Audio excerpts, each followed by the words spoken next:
Wow Radio. Un corito no tan sano. Yo, disfruta el sabor de siempre con harina de maíz mazorca y dale, dale, dale, dale. La vuelta al plato. Cocina arepa, también empanada. Juega con tus hijos, ríe con tus panas. Disfruta en familia, una cocinada. En tu mesa la silla nunca tan contada. Disfruta el sabor de siempre con harina de maíz mazorca y dale, dale, dale, dale. La vuelta al plato. Siempre felices, siempre contento. Dale la vuelta a todo momento. Cocina algo rico, algún invento. Este es tu día, yo lo que siento. Tu harina de maíz mazorca de siempre, ahora con nueva imagen. Para cosechar lanzadores hay que sembrar disciplina. Para cosechar jonroneros hay que sembrar honestidad. Para cosechar grandes ligas hay que sembrar valores. Porque los grandes ligas no crecen en el monte, se cultivan. Así como el mejor arroz. Arroz La Garza, patrocinadores de nuestros próximos grandes ligas. Ahora vamos a hidratarnos con agua cristal en su nueva presentación de Tetra Pak. Agua cristal, menos plástico, más vida. Comparte, recuerda darnos tu like y activar la campanita para notificaciones. Siempre me pasa esto. Tengo Y se frío. empieza y yo me friqué. Cállate. Es verdad. Y yo empiezo súper mal en todos los programas, también todas las comienzo súper cosas mal. horrible. Y pasé la vaina de que la de... Y mi voz se corta, mi voz. Bueno, yo odio Pero mi después voz, me ¿no? suelto y empiezo a bailarte aquí. Y hacer La Yola todo. Borracha está de vuelta en 2023. Hoy tenemos un invitado súper especial, verdaderamente especial. Tenemos con nosotros a Rafael Morla, escritor, dramaturgo, actor, bailarín, que viene a hablarnos de la actualidad del teatro dominicano. Filósofo, de no filósofo. Filósofo, por cierto. Es uno de los miembros más destacados de la última generación de actores de la Escuela Nacional de Teatro de Bellas Artes, que creo que... De arte dramático de arte Santo dramático de Domingo. Santo Domingo. Rafael, bienvenido a La Yola Borracha, por fin tu programa, querido. Gracias. Yo soy fan de este programa, te lo dije. Es verdad. Súper fan. Y de todas las secciones, Duros y Canalla, me lo chupo enterito. La Yola Borracha, Bao Radio, todo. Nuestro querido hermano Rey Andújar, el hombre detrás de Duros y Canallas, nos pidió un programa contigo, así que ya saben que este es el primer programa en el que tú vas a estar, luego ya... Para mí es un honor. Vendrás Será de manera un honor. recurrente y vamos a ver los proyectos que Esta es mi casa. se van desarrollando. Esta es tu casa, evidentemente. Estás aquí siempre invitado, siempre. Es un gratísimo placer encontrarme contigo. Igual. Cuéntanos, ¿cómo estás? Bien, como te comentaba hace un rato, estoy feliz de estar aquí en esta media isla que tiene mi sudor en cada esquina, en cada recoveco, donde de verdad, como te dije, aquí me siento que soy, que pertenezco, con todo y los problemas que tiene. Tampoco soy nacionalista, quiero recalcar eso. Es muy importante para mí porque puede parecer que soy el más nacionalista, pero no. Pero amo esta tierra. Pero estoy muy desubicado. Me siento como en la adolescencia. Estoy durmiendo en Vamos casa de a mis padres. contextualizar eso un poco para los oyentes. ¿Por qué el desubique? O sea, ¿dónde estabas? ¿Qué estabas haciendo? Bueno, yo hace 4 años me fui a Madrid a hacer Yo había hecho el máster en artes escénicas 2016-2017. Regresé aquí. Estuve ¿Dónde un hiciste año el máster? En la Universidad Rey Juan Carlos de Madrid. Pero regresé después del máster. Estuve un año aquí y quise hacer el doctorado y me fui para Madrid, que me encantó la vida madrileña y en España y Europa y todo. Y bueno, y paralelamente al doctorado también me puse en talleres de danza, talleres de actuación para cine, de guión de cine, talleres literarios, escribí 2 novelas. En todo lo que había. Así, o sea, yo absorbí que no te puedo explicar. Y bueno, y terminé mi doctorado en julio del año pasado, una tesis que se tituló Las vanguardias teatrales en República Dominicana, 1970-2000. Y bueno, ya estoy aquí. Bueno, vamos a hablar un poco de esa tesis y de los trabajos y de las perspectivas que arroja en breve, pero quisiéramos comenzar haciendo un poco un recuento para darle a nuestros oyentes un contexto de tu trayectoria, ¿no? Tú estudiaste filosofía en la Universidad Autónoma de Santo Domingo, paralelamente a tus estudios de teatro en la Escuela Nacional de Arte Dramático. ¿Cómo se da esa, digamos, esa confluencia entre un estudiante de filosofía que estudia teatro o un estudiante de teatro que está también en la Facultad de Filosofía? ¿Cómo viviste esos años tú entre la facultad y la escuela? Bueno, yo realmente prioricé el teatro. De hecho, tardé muchísimo tiempo en terminar la licenciatura de filosofía. Lo hice porque mi papá es filósofo, profesor de filosofía, y yo crecí en filosofía y yo escribo. Pero es que quiero contar esta cosa que mucha gente no lo sabe. Yo realmente empecé escribiendo desde que era niño y me sentía solo en el mundo literario de aquí y yo cogía teatro con Claudio Rivera, que yo lo considero uno de mis padres del teatro, y en el colegio me daban teatro y me enamoré del teatro desde los 11, 12 años, pero eso era en el colegio y tal. Y luego vi una obra a los 18 años, cuando me gradué del colegio, de Wadis Jaques, y dije, yo quiero hacer eso. ¿Cuál sería la tintita del horror? No, yo vi Camaleón y las Siete Camaleón. Puertas. Fue a los 18 años, sí, porque yo terminé el colegio a los 18 y de una vez entré a la escuela. Y vi esa obra donde él dirigió, escribió el texto, actuó y me impactó. Y yo dije, quiero hacer como eso. 7 personajes o 9 personajes. Una cosa... 7 puertas. Sí, 7 personajes. Y yo dije, mierda, todo lo que yo escribo puedo utilizar el teatro para transmitir eso. Y decidí estudiar teatro por eso. Pero yo empecé siendo escritor, escribiendo novelitas, cuentos y cosas así. De la literatura al teatro. Y paralelamente, como el título de la escuela no es un título superior, y mi familia es como mi padre, doctor, y no sé qué. No es que me atacaba, pero me tiraba mis pullitas, pero claro, no va a ser una licenciatura. Y yo dije, bueno, ¿qué licenciatura voy a hacer? Y al final decidí filosofía. Era lo más orgánico. Claro. Porque yo estoy aquí parado gracias a la filosofía. La filosofía me daba leche. Así mismo. Literal. Sí. Y bueno, y también la filosofía yo de forma ya más seria, decidí estudiarla porque me iba a servir para inyectar de cierto contenido a lo que escribía. Tú tuviste una época que fuiste un gran lector de Popper. No, yo era más gran lector de Nietzsche, fanático. A los 15 años yo me leía todas las obras de Nietzsche como si fueran novelas, paquitos, así me los devoraba. A Karl Popper durante la carrera lo estudié, pero no es que era fanático. Eso fue el día que conociste la biblioteca de mi papá, que estaba leyendo La Sociedad Abierta y sus enemigos, que tenía que hacer un ensayo sobre esa obra, pero no es que tampoco soy... De hecho, podría criticar determinados presupuestos popperianos, pero no, Nietzsche era mi autor de cabecera, no solo filosóficamente, sino a nivel escritural. Yo en mi adolescencia, antes de escribir, yo tenía que leer a Nietzsche, si no podía escribir. Sí. De hecho, yo leí muchísimo a Nietzsche antes que a ciertos narradores que después fueron importantes para mí. Claro. Pero Nietzsche estuvo siempre como el gran escritor. La idea del escritor que yo siempre tuve fue la de Nietzsche. Y él lo sabía. Es que yo escribo buenos libros, él lo decía, sí. ¿Por qué soy tan inteligente? ¿Por qué escribo tan buenos libros? Demasiado. Y yo era muy depresivo en esa época. Tú sabes, ese cliché del artista bohemio depresivo, así, ese artista decimonónico. Romántico. Así, Werther. Tú sabes, que también me encantaba. Bueno, es una etapa casi obligatoria por la que se pasa, ¿no? Pero Nietzsche me daba como fuerza para ir adelante y afrontar el caos. Sí. Y esa depresión me la quitaba. Y bueno, eso.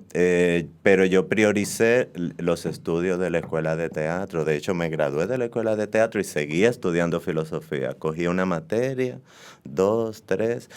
Me gradué de la escuela de teatro y entré a la escuela de danza. Porque en la escuela de teatro, de repente, que yo fui para representar mis textos, un tigre que a nivel físico, el ejercicio físico que yo hacía era de la mano, escribir. Ese era mi ejercicio físico. Pero en la escuela de teatro, gracias a Arturo López, y conocí todas las posibilidades de mi cuerpo, el laboratorio, la antropología teatral y el entrenamiento, tú lo sabes, porque ahí Claro. que nos conocimos en la escuela de teatro, era tan riguroso que desarrollé tantas facultades, descubrí tantas y desarrollé tantas facultades físicas Sí. que de repente empecé a coquetear con la danza y me fui a la escuela de danza Sí. a estudiar. Una de las maravillas de la escuela es precisamente eso, sobre todo cuando se compagina. En mi caso, yo estudiaba letras, tú estudiabas Claro. filosofía, y evidentemente los estudios son muy académicos, muy de lectura, muy de escritura, y el teatro te brinda precisamente esa posibilidad praxis. de descubrir el cuerpo Sí. y sus posibilidades expresivas y sus posibilidades, digamos, de materializar de alguna manera el pensamiento, ¿verdad? Completamente. A través del cuerpo. Sí, sí, el sudor, la escritura con el sudor, con ese cansancio. De repente, gracias a ese entrenamiento, mi escritura adquiere otro nivel, otra textura. Cambia. Pero también la danza. La danza me llevó a adquirir un ritmo diferente. El bailar, la danza contemporánea, porque el ballet y yo no somos muy amigos, no soy nada bueno en el ballet, pero tampoco me gustaba. Pero la danza contemporánea, la improvisación, le empezó a dar otra textura a mis textos, otra forma de abordar el ritmo, otra forma de abordar el contar. Una manera mucho más orgánica también Más de trabajar, orgánica, porque completamente. terminas comprendiendo que la escritura tiene mucho que ver con el cuerpo, que la escritura es el cuerpo, se escribe Sí. con el cuerpo. Sí, porque tú sabes que yo realmente rechazaba ese estereotipo del intelectual sola, como así, como sedentario, trajeado, la odio. Odio esa, no, lo odio, No, lo odio. yo No sé. me identifico, Yo lo sé. no me identifico para nada. Yo necesito más acción y de hecho rechazaba el concepto de intelectual. De decir que yo soy un intelectual. Hace pocos años que tengo que Admitirlo. que tengo que admitirlo, aceptación. Claro. Me he resignado a que soy un Sí, pero no es intelectual. más que una admisión, exactamente, es una resignación. Uno se resigna Claro. al final Sí, a que otros lo digan.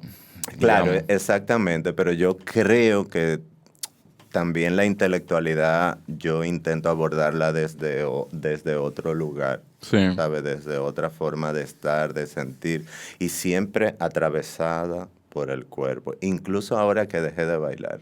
Además, el teatro es muy omnívoro.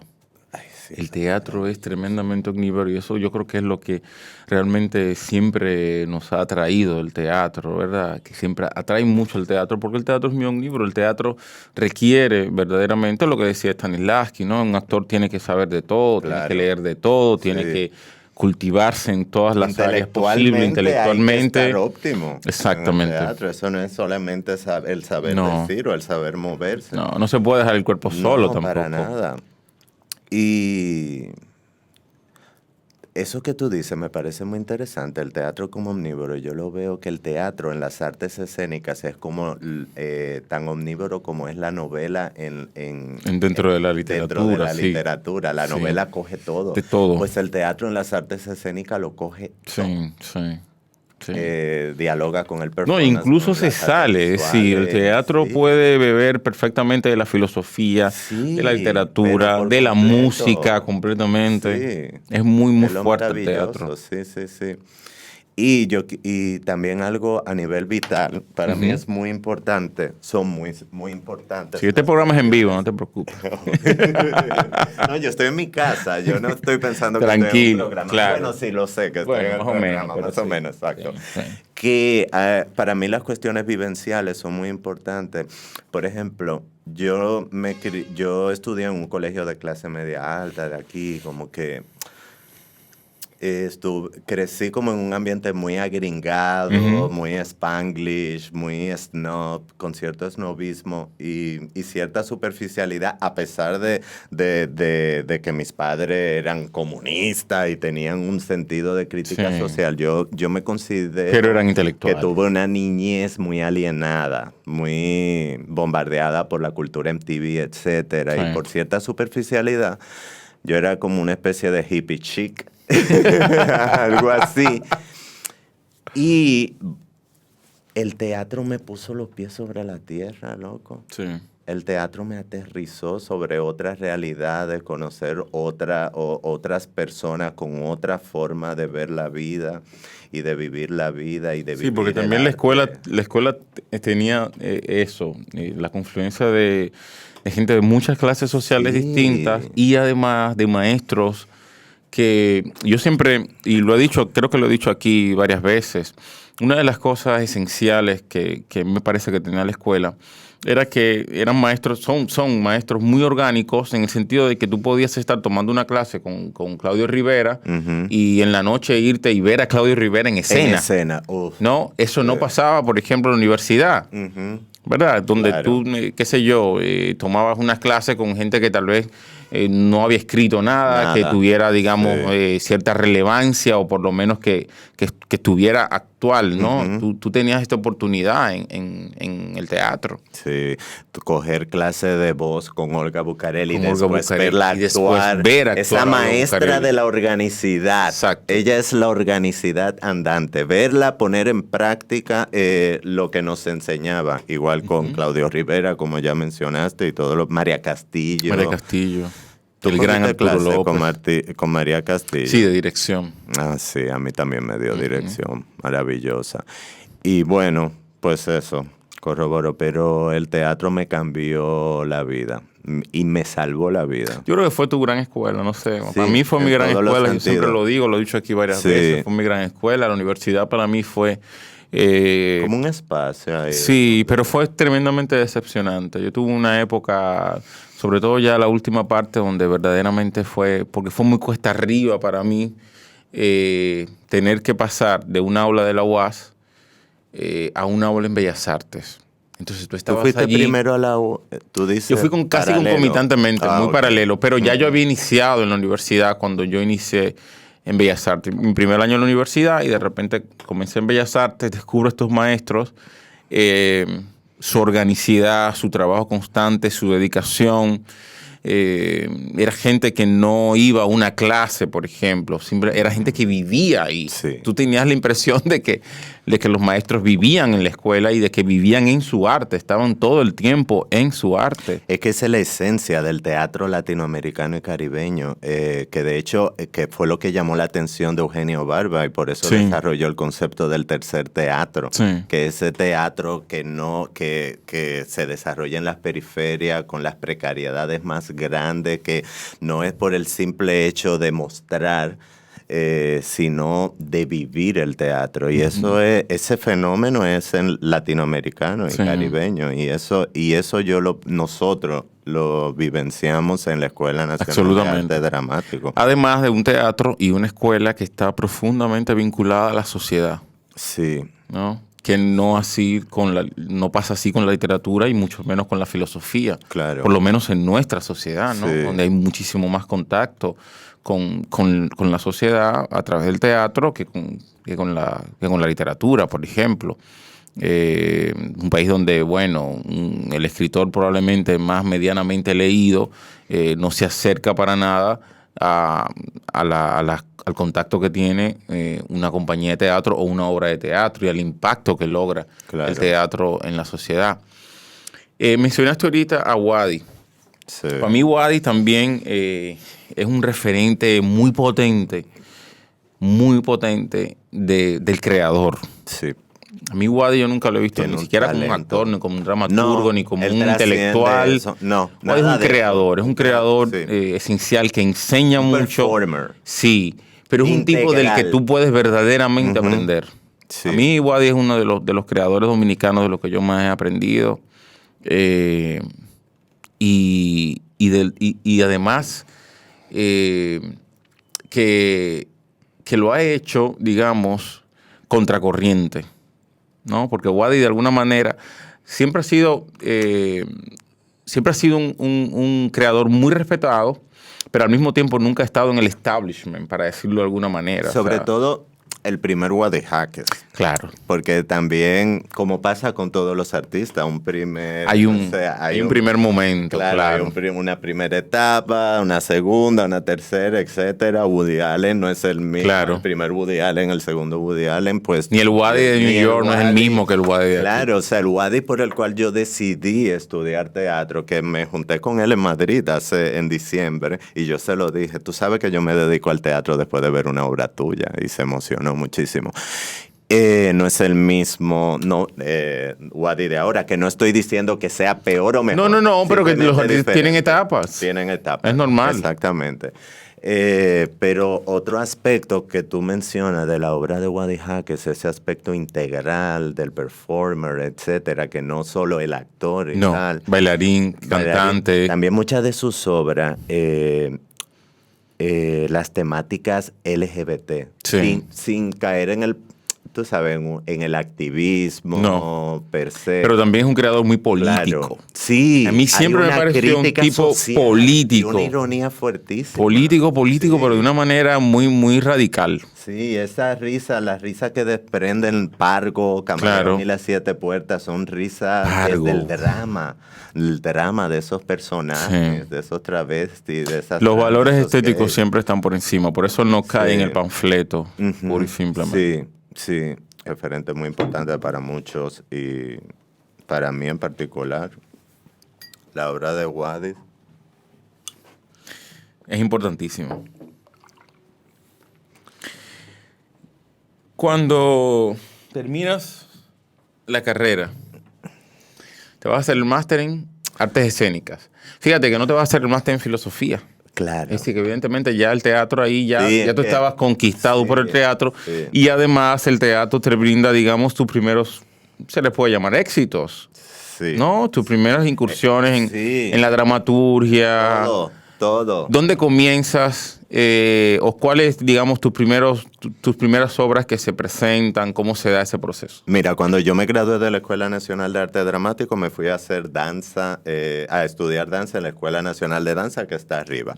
Desde que me gradué de la Escuela saludo a Mundo Teatro, Poy. Un saludo a Mundo Poy, mi primer maestro de danza, de Aimé del Toro, Tatiana Mejía. Gracias a Tatiana Mejía fue que yo empecé a bailar. Berlinesa.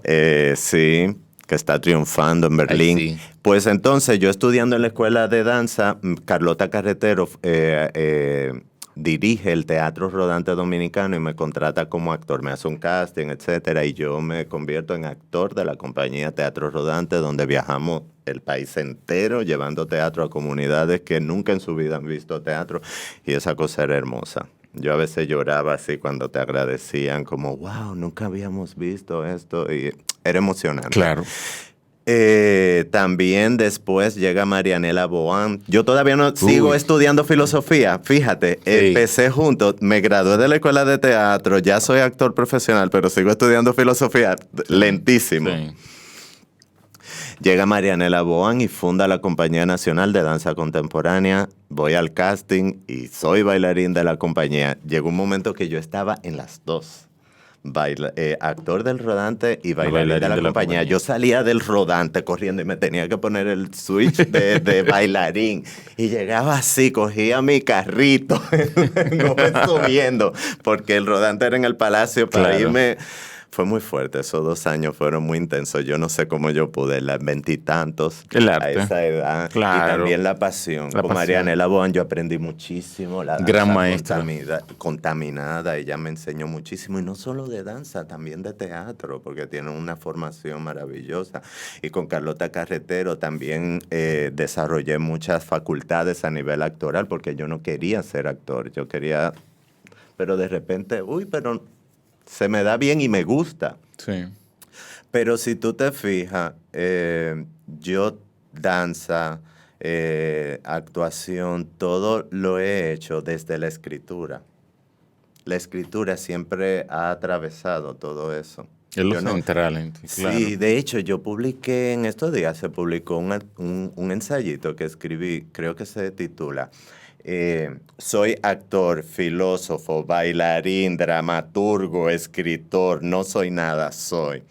Donde yo comentaba todo ese aspecto interdisciplinario, etcétera, en Santo Domingo, y de cómo las etiquetas, la problemática de las etiquetas, porque entonces, ¿qué me pasa? Que yo desarrollé el síndrome del impostor, porque entre los bailarines yo era el actor, entre los actores yo era el dramaturgo, entre los dramaturgos yo era el filósofo, Claro. entre los filósofos yo era el teatrista. Sí. Yo era como todo y no era nada, nunca me sentí... Y eso es un poco caótico. Es un poco caótico, pero luego te das cuenta de que también Yo lo agradezco. cuando superas esto, te das cuenta de que es muy nutritivo, te das cuenta de que al final lo que eres es un creador Claro. y que dispones de múltiples vías para hacer cosas, Sí. ¿no? Para crear, ¿no? Definitivamente. Que la vida al final es un sinsentido, como sabemos, Claro. ¿verdad? Y el arte lo único que hace es...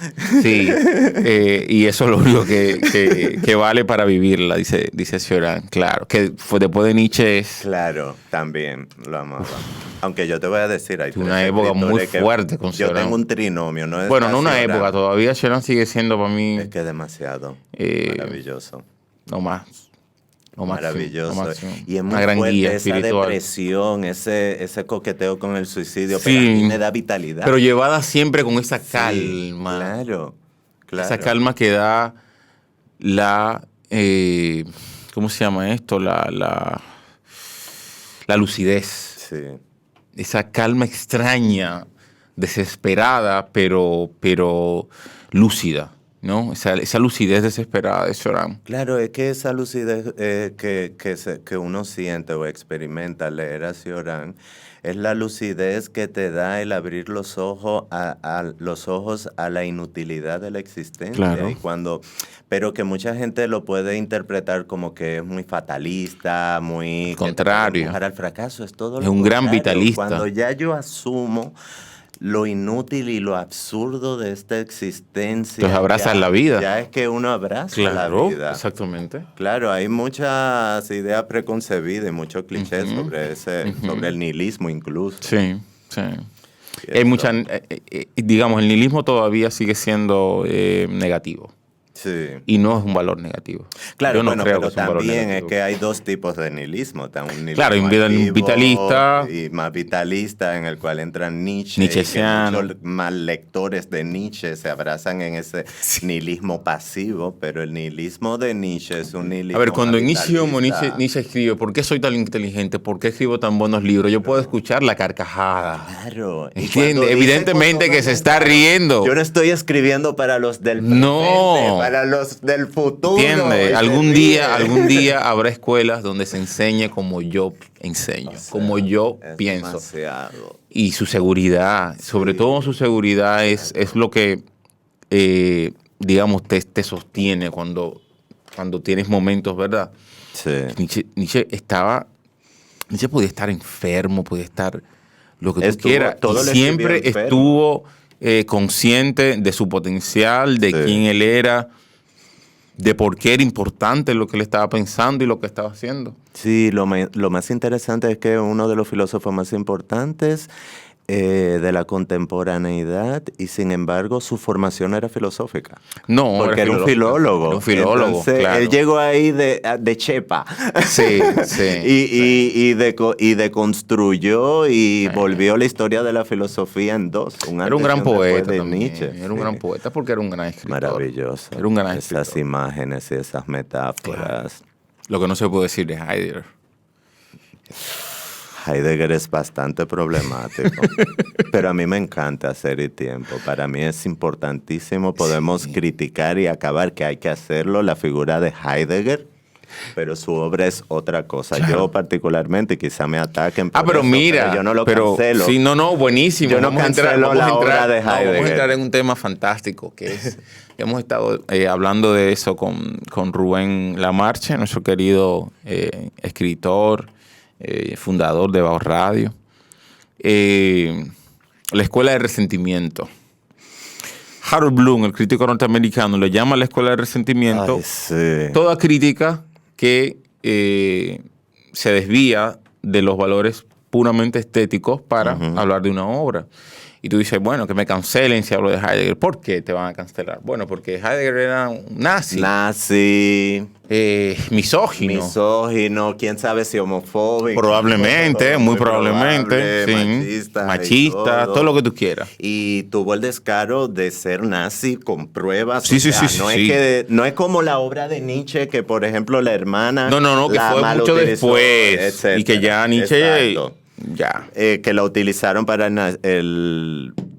pero que muchos decían que Nietzsche era antisemita y que no sé qué. Bueno, para nada. Pero Heidegger sí era. Sí. Era completamente nazi, pro Hitler, etcétera. Pero su obra trasciende la figura del mismo Heidegger. Y lo interesante, la trampa está en su propia obra, porque cuando él desarrolla su concepto del ser y su concepto del tiempo y que habla de la posibilidad del ser, que la única posibilidad del ser es la muerte.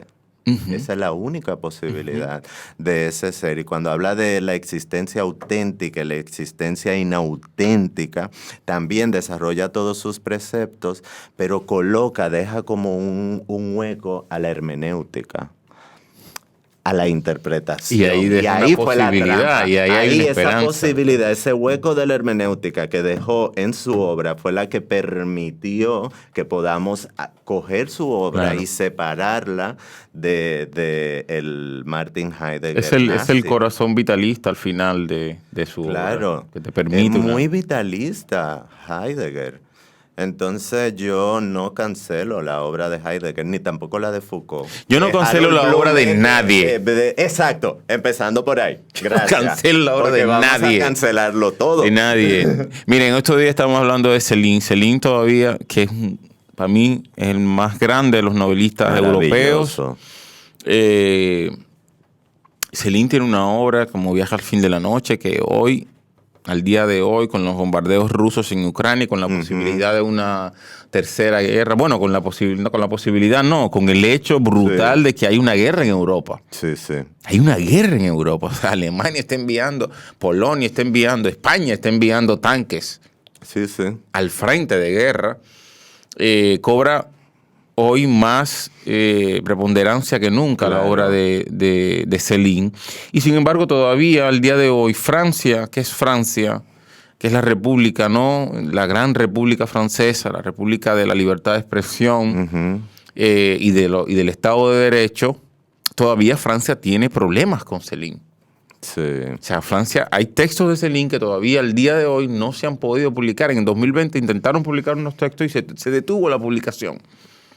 Porque ese diálogo todavía no ha terminado, esa pugna con las ideas de Céline no ha terminado y todavía no se lo ha terminado de aceptar. Hay una lucha muy fuerte por aceptar, por entender que los escritores y los artistas y los filósofos no son seres perfectos, ni van nunca a acomodarse a las ideologías epocales. Claro. Las ideologías de la época van a pasar y las obras de los escritores y de los filósofos van a estar ahí. Es que primero ahí hay dos factores. Yo lo veo como que hay dos factores que influyen en eso, como la hipocresía, que viene de la mano de una doble moral, tú sabes, de mantener un discurso hegemónico y del deber ser. Del deber ser. Y también los esencialismos. O sea, por ser gay, yo no soy, y ser oprimido dentro de una sociedad heteronormativa, eso no me exime de ser un racista, por ejemplo, o de tener muchísimos defectos. Pero mi obra no tiene por qué ser interpretada de esa forma. No. ¿Entiendes? Ser interpretada en función a cómo yo viví. A tu trayectoria vital. A mi trayectoria vital. Y además existen múltiples interpretaciones, como decía Nietzsche, como está presente en la obra de muchos filósofos estructuralistas y postestructuralistas. Tú puedes hacer, yo puedo hacer una lectura súper vitalista y súper emancipadora, por ejemplo, del Marqués de Sade. Y Sade es pornografía absoluta y laceración del cuerpo. Pero también es el cuerpo, también es el deseo, también es la vindicación de la lascivia. Claro. Y como un valor positivo incluso. Y la reivindicación de la literatura. Yo puedo a través de Sade ver la literatura como forma de lograr la existencia. Él escribía porque si no se iba a morir. Entonces yo aprendo todo eso. Me voy a enfocar en que las escenas están de ahí, heces, sangre, golpes, maltrato. No. ¿Entiendes? Entonces todo esto caímos en esto porque no voy a cancelar A la nadie. obra de nadie. Estamos en La Yola Borracha, aquí no cancelamos la obra de nadie. Estamos con Rafael Morla, que acaba de llegar de España, donde ha estado realizando estudios de doctorado. Rafael es dramaturgo, volvemos a decir. Rafael es escritor, es filósofo de formación, es actor y es un gran creador dominicano, joven, que está aquí en Santo Domingo y está, por supuesto, en La Yola Borracha, donde debe estar, donde está todo el mundo. Mi programa favorito. Bueno, toda la gente que debe estar. Rafa, vamos a hablar un poco de las vanguardias Teatrales teatrales República dominicanas. Mi tesis doctoral. 1970, ¿no? Sí, 1970. Primero, me gustaría preguntarte por qué el marco temporal, ¿por qué 1970? A 2000. Bueno, lo primero es que no podía irme después del 2000 porque si no estaría yo escribiendo la tesis todavía. ¿Y por qué no Entonces, después, antes de 1970? Claro, esa delimitación llegó cuando ya yo tenía 2 años en el doctorado. ¿Qué? Quiero hacer una genealogía del proceso. Yo primero, Dale. la tesis iba a ser sobre la antropología teatral de Eugenio Barba, nada de dominicano. Y mi director de tesis me dijo, mira, tú estás aquí en Europa, tú no vengas a hablar, así, te lo voy a decir con mi palabra, no vengas a querer hablar de en Europa de Europa. Usted hable de donde usted viene, que es que como que llega más. Sí. Me lo dijo con un argumento más Más fuerte, sólido, más claro, sólido, y pero eso fue lo que te dijo, aplatanando. claro. Sí. Nosotros te vamos a hacer caso si tú hablas de ti. Después tú puedes hablar Habla de más tu universal. isla. Claro. Entonces ahí fue que decidí del teatro dominicano. ¿Y por qué en 1970, después de 2 años investigando, las vanguardias estaba, porque tú sabes, en 1930, 1961, la dictadura, cero vanguardia, porque la vanguardia es una ruptura, un antes y un después, una ruptura con un teatro, un arte hegemónico, es heterogéneo, experimental, etcétera, etcétera, etcétera. Entonces, me di cuenta, de hecho, parto de la hipótesis de que las vanguardias teatrales en República Dominicana se originan en 1970 y están supeditadas al proceso sociocultural e histórico de la isla en ese momento. Y también tuvo 2 antecedentes históricos determinantes, que fue la finalización de la dictadura de Trujillo. Y la guerra. Y la Guerra de Abril del 65. Esos fueron como los 2 momentos históricos que permitieron el surgimiento y el florecimiento de la vanguardia teatral dominicana, que también, paradójicamente, estuvo influenciada de manera directa por las vanguardias teatrales latinoamericanas y de manera indirecta por las vanguardias teatrales europeas. De hecho, yo parto en la tesis, me apoyo en una perspectiva descolonial. Yo hago un repaso en todo el primer capítulo del pensamiento filosófico del siglo XX, en el cual desarrollo algunos acápites sobre el descolonialismo y los debates en torno de colonialismo y poscolonialismo, y utilizo esa perspectiva para empezar a analizar el concepto de vanguardia, que descubrí que es completamente eurocéntrico. Ese concepto de vanguardia, los más grandes teóricos sobre la vanguardia tomaban como no era solamente que eran europeos, es que tomaban como muestra de arte lo que ocurría en Europa o en Estados Unidos y desarrollaban sus preceptos de vanguardia en función a eso. Sí. Y muchos artistas de vanguardia también, de manera paralela, desarrollaron sus experimentaciones vanguardistas mirando lo que ocurría en Asia, en Latinoamérica, Sí. etc. Sin embargo, por eso al menos en literatura, ha sucedido, ¿no? Que muchas veces se producen obras, digamos, o no se producen, se sitúan desde la academia ciertas obras en la vanguardia europea o en la vanguardia como tal, porque esa es otra cosa, que la vanguardia europea no dice la vanguardia europea, Claro. dice la vanguardia. Claro, como el universal. ¿Entiendes? El universal. Esta es la que es vanguardia. europeo. Exacto. Pero de repente te das cuenta de que hay obras que se han producido, sobre todo en América Latina, que eran verdaderamente vanguardistas y que incluso se produjeron primero que estas obras que la Academia Europea sitúa en la vanguardia. Claro, exactamente eso pasa con el teatro del absurdo, pero loquísimo, que lo vi. El concepto de teatro del absurdo, que es como el ejemplo perfecto de teatro de vanguardia a mediados del siglo XX, ese concepto fue utilizado por Martin Slim, que habló del teatro del absurdo, ese teatro que se caracteriza por una no lógica aristotélica en la trama, etcétera, y el absurdo y la incomunicación, etcétera. Sí. Y utiliza ese concepto para diferenciarlo del teatro existencialista Jean-Paul Sartre Camus, que también se estaba realizando en ese momento. Entonces, algo que encontré en la investigación es que el teatro del absurdo en América Latina, ese concepto del absurdo que tiene características metafísicas y muy etéreas, el absurdo en América Latina se convierte en parte de la cotidianidad. Entonces, de repente, ese concepto de absurdo, según el espacio geográfico y la configuración cultural, cambia, adquiere otra nomenclatura y otra significación. Y para quedarme más sorprendido... Y parte de esos espacios. Exactamente. Y no de una reflexión filosófica, de hecho, por ejemplo. La vanguardia teatral latino, exactamente, de la realidad, de la cotidianidad.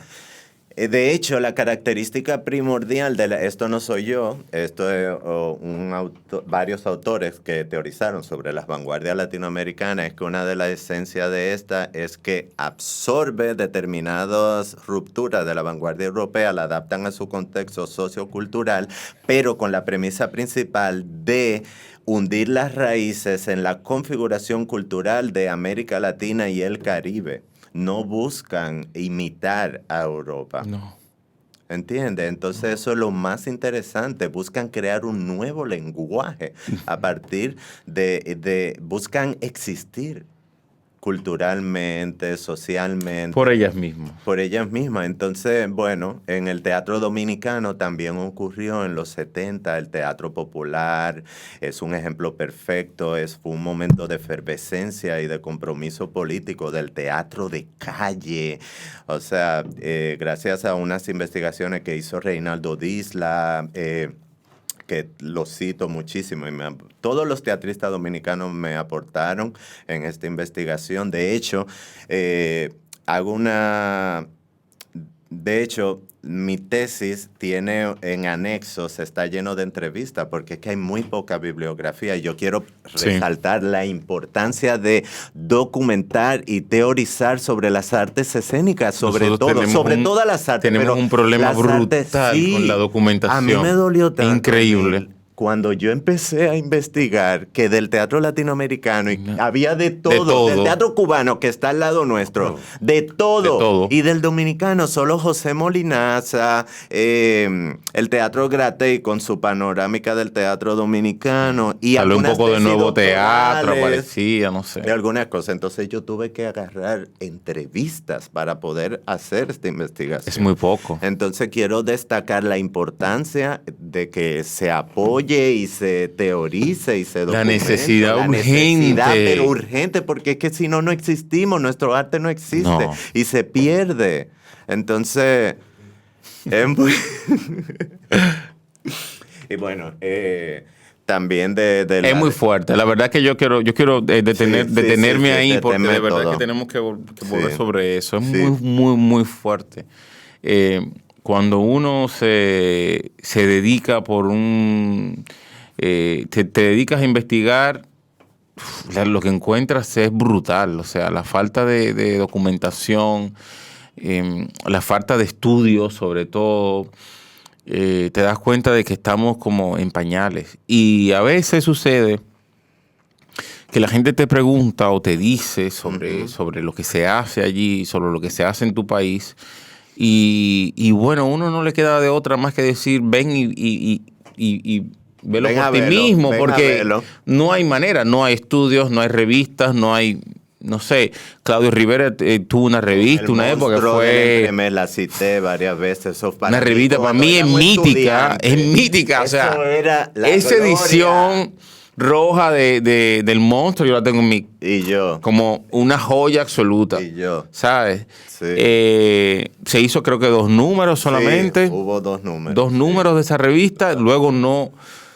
sé, no se ha continuado, no hay más estudios, no hay más revistas, la universidad no sé en qué ha parado con su licenciatura en teatro, no sé si se está estudiando el teatro dominicano, Sí, pero bueno. vamos a hacer esta salvedad porque no todo es catastrófico. Porque, por ejemplo... en Pero es Aguas- bastante, ¿eh? Sí, no, sí, es Porque terrible. ni siquiera crítica, porque por ejemplo, la crítica juega un papel importantísimo en la documentación. Claro. Porque por la crítica, tú te haces una idea de cuál es el Claro. panorama en un Sí. momento determinado. Pero si no hay una Si no hay crítica, críticos entonces yendo al de teatro, repente, no. viendo teatro y Sí. escribiendo sobre lo que ven, pues las obras pasan. Claro. Y ya está. Y dejan de existir. Y dejan de existir. Y porque es efímero. Los es actores se un arte mueren. efímero, exactamente. Y entonces la nueva generación No hay ni una tienen de dónde crítica. agarrarse. No saben, no entienden. saben de dónde agarrarse. No.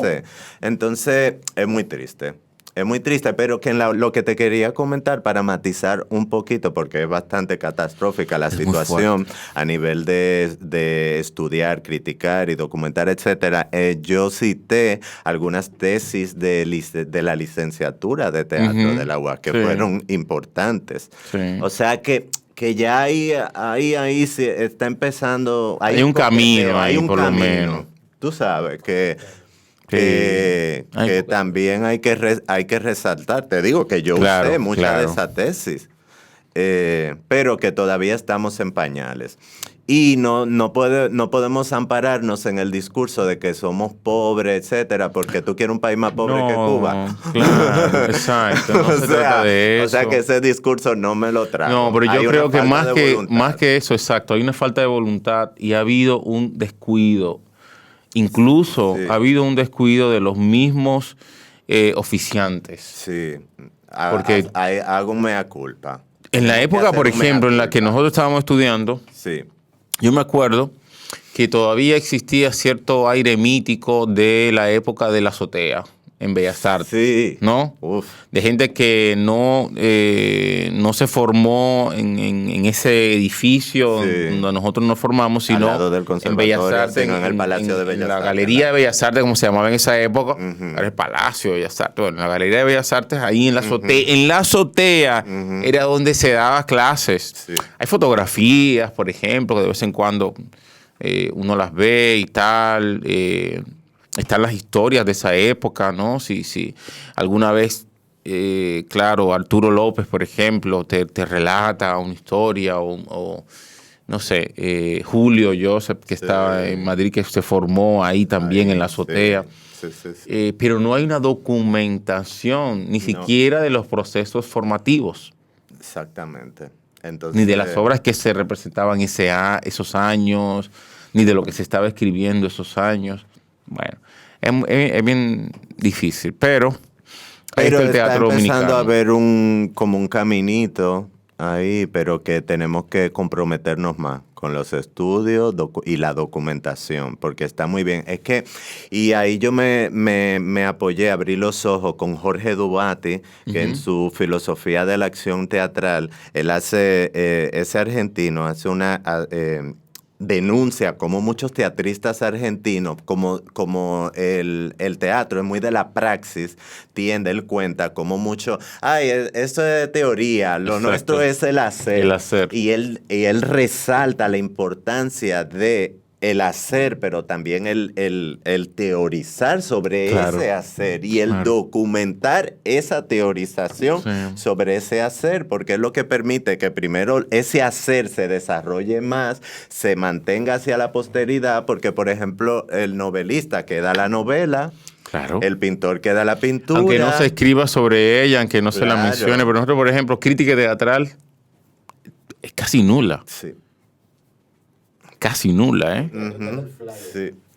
Es muy fuerte. José Molinaza es el que más se fajó, que después me enteré que cogió un año sabático en la universidad. O sea, tiene 2 tomos sobre el teatro, pero Sí. que llegó a los 70 o casi a los 80, Sí, más o por menos ahí. por ahí. Y también teorizó y era bastante crítico. Para mí es uno de los más críticos. ¿Que puedo criticar determinadas posiciones? Sí, pero Pero que estaba ahí, teorizó estaba y haciendo una pensó labor, estaba pensando sobre el teatro. teatro dominicano, yo no he visto, no he leído todavía a alguien que le haya puesto tanta reflexión al teatro dominicano y crítica también. ¿Cómo está la actualidad? Porque tu tesis es 1970 Hasta el 2000. hasta el 2000. ¿Qué pasa a finales de los 90? ¿Qué pasa? Mira, así para ir rapidísimo, en los 70 es descolonización del discurso actoral gracias al Stanislavski de Nuevo Teatro. De Nuevo con Teatro, Rafael porque Villalona. antes los actores hablaban como los españoles. O locutores. Él trae Stanislavski y todo eso. Estaba la declamación todavía muy Y hay una presente. descolonización del discurso actoral y empieza, etcétera. Eso en los 70 y también 80, su aporte. 70, Jafe Cerulle con su acrobático guerrero, Sí. que no voy a entrar a profundizar mucho, y el teatro callejero. En los 80, yo menciono que esa década fue como la década de oro del teatro dominicano porque es mucho más heterogéneo, comienza a ver cómo, y se descentraliza de la capital. En Santiago ocurre una efervescencia a nivel teatral fuertísima con el mismo Villalona. Sí. Sí, y por ahí un muchísimos grupo grupos. Que de ahí emblemático salió de Santiago. Elvira Tavera, el TPC. TPC. Creo que es TPC. Creo que TPC, no recuerdo Sí. ahora mismo, me falló la memoria, pero algo así, TPC o CPT o PCT o PZ. Y en los 80 es mucho más heterogénea las manifestaciones teatrales que en los 70, pero en los 70 eran más comprometidos políticamente porque venimos de salir de una dictadura Claro. y esta vez efervescencia Claro. de anti-yanqui, etcétera, pero si bien es cierto que en los 80 se desinfla un poco esa politiquería en el teatro, pero la estética, la experimentación estética dentro de la escena comienza a adquirir mayor preponderancia con dramaturgos como Reinaldo Disla, que para mí es uno de los dramaturgos más rompedores de la dramaturgia dominicana. Yo me chupé las obras de Reinaldo Disla y es brutal. Bolo Francisco. Brutal, Bolo Francisco, o sea, muchísima. Y mucho más experimental a nivel estético, etc. Y los 90 comienza a ocurrir algo un poco triste porque... y en los 80 se autoinstitucionaliza el teatro dominicano. Rechaza, porque el teatro hegemónico está representado por Bellas Artes, que el Palacio de Bellas Artes durante la dictadura ese era el teatro hegemónico, Claro. y la vanguardia teatral de los 70 rompe y está de espalda a todo lo que ocurría a nivel teatral en los 70. En los 80, en los 90, en los 80 se autoinstitucionaliza y comienza a teorizar sobre el hecho teatral dominicano en los 80, todo lo teatrista y muy heterogéneo, etc. Y en los 90 comienza a ver con el capitalismo acérrimo que va desarrollándose en el país, etcétera. Comienza la mística del teatro grupal, desaparece casi por completo, empieza a ver el ventú, y comienzan muchos de los teatristas que eran como muy rompedores en los 70 y los 80, comienza a ser fagocitado por la institucionalidad. Pero sin embargo ocurren varias manifestaciones, como por ejemplo diferentes lecturas de la antropología teatral barbiana. Entre ellas está la lectura de la antropología teatral barbiana de Carlos Castro y el grupo teatral de creación colectiva en el cual dirigía Carlos Castro, que se llamaba Jaqueca. Jaqueca, sí. Sí, me acuerdo. También Arturo López, que también hizo una lectura diferente a la de Carlos Castro de la antropología teatral. Y que bebe mucho de América Latina. Que bebe muchísimo de América Latina. Sí. Y también la antropología teatral según el Teatro Guloya de Claudio Rivera. Y otra cosa que encontré, que ese teatro de los 90, de repente el experimentar y el romper y el salirse de la hegemonía se convirtió en una moda. O sea, yo me quedé con la boca abierta. Yo dije, wow, pero es que ser radical en el teatro y experimental era como lo chulo. Sí. Era lo cool en ese momento, en los 90. Mira, hace poco se hizo una presentación de Otelo Sniff. Y yo le decía a algunas personas que para mí el momento en que Claudio, yo no sé si tú lo recuerdas o si estuviste, yo creo que sí, pero Claudio hizo un desmontaje de Otelo. Claudio acababa de llegar de Cuba en ese momento. Hizo un desmontaje de Otelo y para mí es uno de los momentos más trascendentales del teatro dominicano. Yo vi la obra, porque pero no recuerdo. Claudio es un maestro joven, pero es un maestro. Uh-huh. Ya es un maestro. Un maestrazo. Es un maestro en ese momento y entonces Claudio hace un desmontaje de la obra. Y para mí, yo jamás había estado en esto. O sea, en qué es desmontar una obra frente a un público que es, digamos, partícipe de tu oficio, ¿no? Son actores, que son estudiantes, que son... y las explicaciones que Claudio da, o sea, la cátedra que Claudio da ahí, para mí fue un antes y después, absolutamente. Claudio viene de Cuba. Sí. Estudió en Cuba. Yo lo que no sé es hasta qué punto esa praxis existía antes o existe algún registro de el desmonte de una obra, de la explicación del proceso de construcción, del por qué esto así, por qué esto así, de dónde viene esto, ¿no? En los 80, según las entrevistas que le hice, sí. Ahora mismo tendría que abrir la tesis porque es una tesis de 400 y pico de páginas y hay cosas que se me van. Claro. Pero en varias de las entrevistas me testimoniaron algunos de los teatristas que entrevisté que en los 80 hubo un encuentro de teatristas dominicanos. Hubo un festival donde teorizaban sobre sus procesos creativos, que por ejemplo... Villalona. Sí, Villalona hacía desmontajes, también, bueno, ahora no me llega el nombre de este actor, pero que sí, que se hacían, se autocriticaba y se autoanalizaba el proceso creativo y había como una socialización de los procesos. Eso es importantísimo. Eso es primordial, eso es súper necesario porque genera como más diálogo. Claro. Y permite que se desarrolle más, que no estemos como en islita. Ya vivimos en una isla y vamos a estar nosotros como creadores. Como no se puede. Islas. Por eso estamos aquí en la Yola Borracha, una Yola que deriva, que va a la deriva absoluta. Me encanta. Sí, tú sabes que está inspirado en un poema de Rimbaud, ¿verdad? En el título del poema de Rimbaud, pero maravilloso. Bien dominicano. Rafa, vamos a hablar un poco ahora digamos, del futuro, del presente, de qué se viene, en qué proyecto estás trabajando, por qué has venido a República Dominicana. Todo lo que nos puedas contar sobre lo que vas a desarrollar aquí o sobre lo que estás haciendo aquí en este momento. Bueno, tengo algunos proyectos que todavía están en ciernes, entonces no los voy a mencionar porque tengo esa superstición de que si lo menciono antes de que se den, después no se dan. Soy así de cabalístico.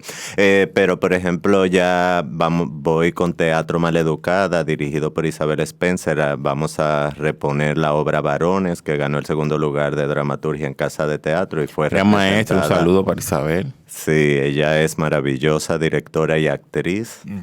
Dominicana, excelente. Y bueno, reponer Varones, en la cual actúo también, además de la dramaturgia.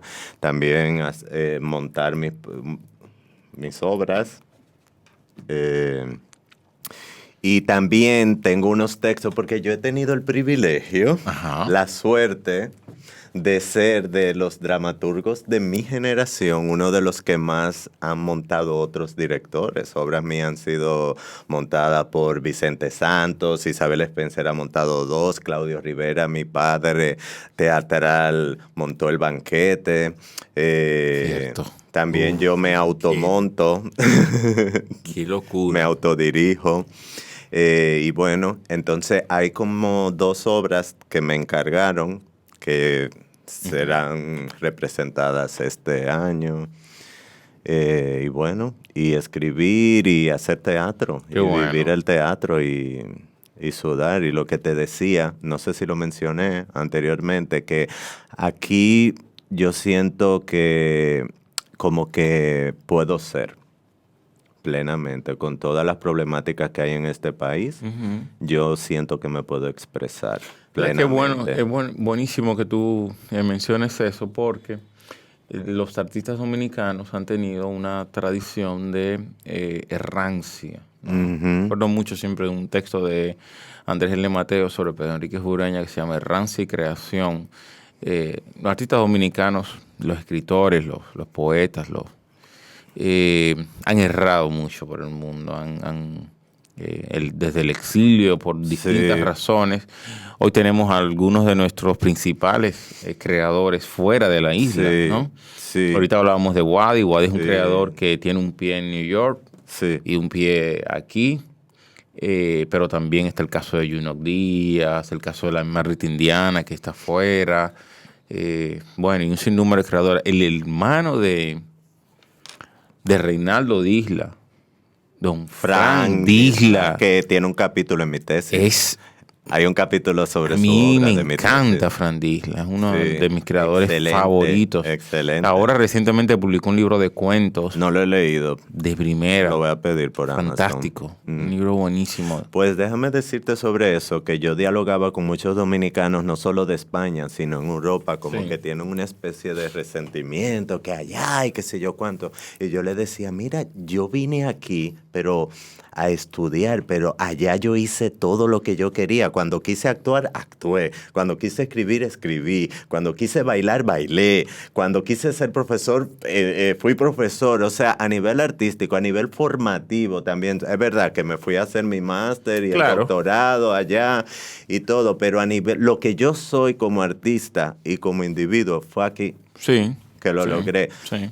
Hay que reivindicar la formación de la isla. Que soy un privilegiado por lo que sea. No sé por qué ocurrió eso, pero yo no tengo queja. No tienes queja de la... Y respeto a los que se han tenido que ir. No digo que no esté mal real. y nada, ¿no? Tú sabes, todo el mundo tiene su razón. Cada quien tiene su vida y mi experiencia ha sido esa, que yo me he sentido que he podido desarrollarme en todos los aspectos. Para ti, ¿tú no sientes la necesidad de necesariamente desvincularte o no desvincularte, pero digamos establecerte en otro lugar? ¿Qué tú sientes que no te ofreció o que no te ofrece, por ejemplo, Europa en este caso, que sí tienes aquí? Lo que sí bueno, en Europa yo no era nadie, yo era un invisible. También no sé si el hecho de llegar con 30 y pico, empezar desde cero, a mí me chocó fuertemente. Es muy complicado. Entonces, y además algo que decías ahorita, de que ya cuando tú te vas, ya tienes una trayectoria aquí eso es. Y un lugar entonces ganado. Me pasé siempre allá amarrado aquí. Sí. O sea, siempre hay. Y entonces el país no me soltó. Yo desde allá hacía trabajo, escribía obras que me encargaban mis compañeros que presentaban creían aquí. en mí. Sí. O sea, de verdad, el arte dominicano me ha apoyado desde el primer momento. Yo salí de la escuela, no me había graduado y Carlota Carretero me contrató como actor. Yo terminé la escuela de danza y Marianela Boán como bailarín. Radamés Polanco, cuando era director de la escuela de teatro, me vio bailar y me puso como profesor de la escuela a dar danza en la escuela de teatro. Y después, una vez ahí, me pusieron a dar dramaturgia. Claro. Todo. Y yo he hecho todo. Y mis colegas quieren montar mis obras. Cultura me publicó una obra de teatro en un proyecto llamado Sinacrea, que publiqué una obra de teatro que nadie la ha querido montar, pero está publicada. Pero está ahí, está publicada. Ahí. A los directores dominicanos, por favor, léanse El Apocalipsis según Pedro Machete, que está publicada por Sinacrea, y móntenla. Claro. Has tenido ese apoyo, has tenido ese soporte. De verdad, aquí yo siento que soy, y además es que mi sudor, mi vitalidad está en cada esquina. En cada esquina. Y así, no sé. Bueno, hemos tenido hoy el privilegio de conversar con Rafael Morla. No será la primera vez. Rafael vendrá, no será la última, no será la última vez. Sí, es la primera vez. Sí. Pero no será la última, sin duda que no. Tenemos pendiente, y quédense bastante atentos, porque tenemos pendiente un duros. Uy. Duro. Ey, ese me pone nervioso. Ese Duros me pone nervioso porque ese es muy duro. Con el duro. Rey Andújar, que estará con nosotros muy pronto en su estación de La Yola Borracha. Duros y Canallas. Un Duros y Canallas con Rafael Morla, y además primicia. ¿Lo vas a anunciar? Claro. Uy, primicia. Más. Rafael Eso Morla. se me ocurra decir que no después de aquí. ¡Qué fuerte! Rafael Morla viene con una sección, con una estación especial de La Yola Borracha dedicada al teatro. Dedicada no al teatro, no. Tengo que hacer dedicada bajarme un tutorial de periodismo.